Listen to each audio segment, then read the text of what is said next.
of a famous Moroccan rabbi. His name was Rabbi Shalom Halevi, Zecher Tzadik Libracha. He was born in English year 1911. He was about 73 years of age when he passed away in the year 1984. Now, he came from great rabbinic auspices. His father's name was Rabbi David Halevi, and I believe he was born in 1911, I think in the area called Emek Hasus, I think in Morocco. I haven't mentioned that place, I think, on that many occasions, but that's where seemingly he was born at the start, pretty much early days of the 20th century. He would learn Torah under the auspices of his father, who I believe was a great Kabbalist, Hamukubal Chacham David Halevi. And I think he was a rabbi of the Jewish community of the area of Tehillah, respectively, over there. And very, very interesting. I think various different undertakings he would take over there. He was a rabbi of the Jewish town over there. From him, he would actually learn various different Torah professions, let's just say with regards to becoming a mohel, a circumcision, brit milah, and also to become a shochet, kosher slaughter, and a bodek also. And he was ordained, received the smicha, rabbinic smicha, to become a shochet also. And it's interesting also, just to add on, he would learn also the, let's say, sodot ktivat kmiyut v'rufuat hatzmachim. That was also reported over. Okay, so he would get married. His wife's name was Rabbinit Zohara. And then I believe they would continue. They would move to another town of Ofran, I believe, where over there he would serve in the rabbinate over there. He would teach Talmidim, various different students. He would perform chatzonot, weddings, and kiddushin. And he was very much giving over grand jury sermons and chizuk. He was shliach tzibur also over there. He was a cantor inside the synagogue. And after a period of time, I think it would progress and return, I think, to the town of Tehillah. And he was basically, I think, his father's right-hand man at that point in time. And he would be appointed in a various position, I believe, inside that area. He was an important position, I think, in the city.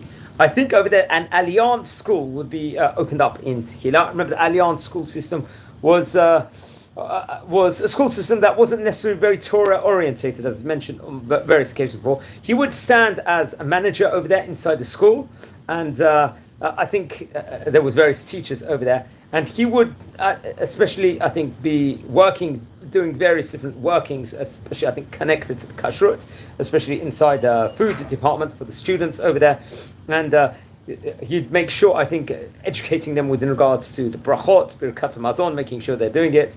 And I think there was a big Knesset, also a synagogue, standing over there, where he would also teach various different Jewish and Torah religious studies, also, I think, possibly maybe connected to school. I have to double check on that. Come with the year 1948, it was at the time period of the formation of Medinat Israel, the state of Israel. He would start within regards to, along with his father, within regards to the Aliyah process of coming to Eretz Israel at that point in time. He would arrange importances like for Aliyah to the land of Israel. They would move to Marrakesh, and from there they would move to Casablanca, and they would receive the Aliyah permit from the Jewish agency.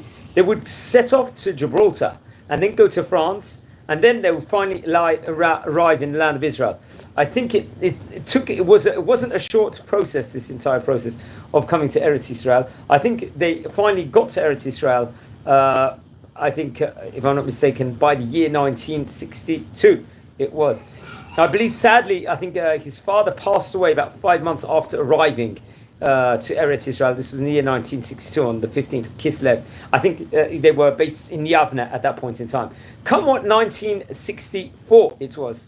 I think the Baba Sali, Rabbi Yisrael Abu Chatzera, he lived in Yevna. I think he was, he was very close to him over there, also to Rabbi Avraham Abu Chatzera. And so Rabbi Shalom Halevi would actually, I think, learn Torah inside that Beit Midrash specifically, and inside, I think, his house, even if I'm not mistaken. So really imbue and garner up the wisdom from the great Abu Chatzera rabbinic dynasty over there. Come what 1970 it was.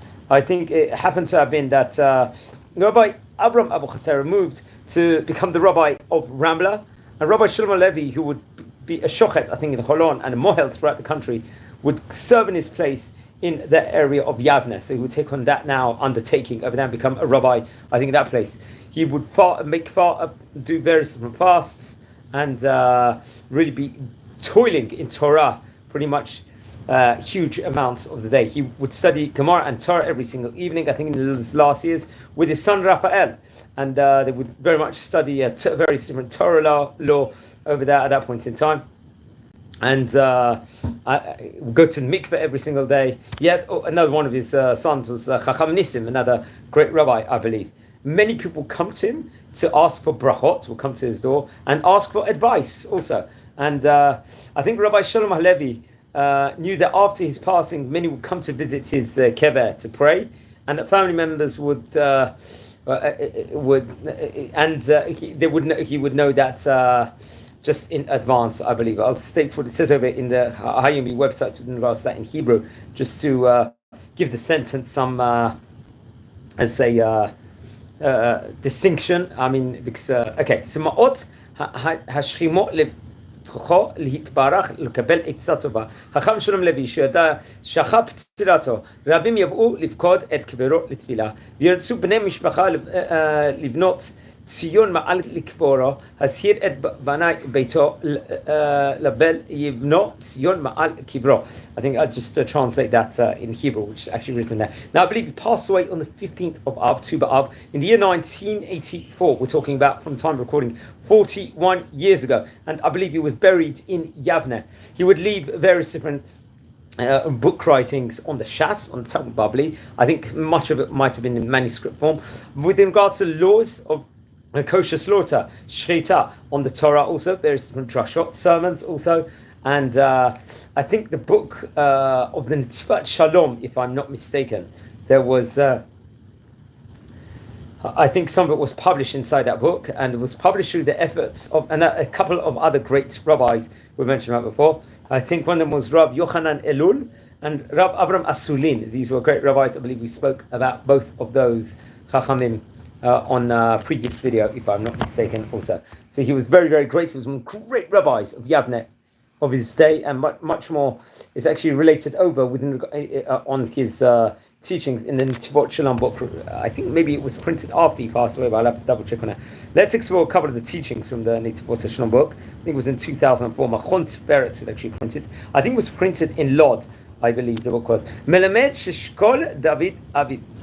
Dod Aviv Sha'aset Shuvah Keneged Kol Zekenim B'Tzadikim. That would be very much featured in pages 24 and 25 inside the book. Melamed Rezer Shnayim B'Shnayim Bo El Nach Liyamim Shugomrim Bahem Et HaHalel.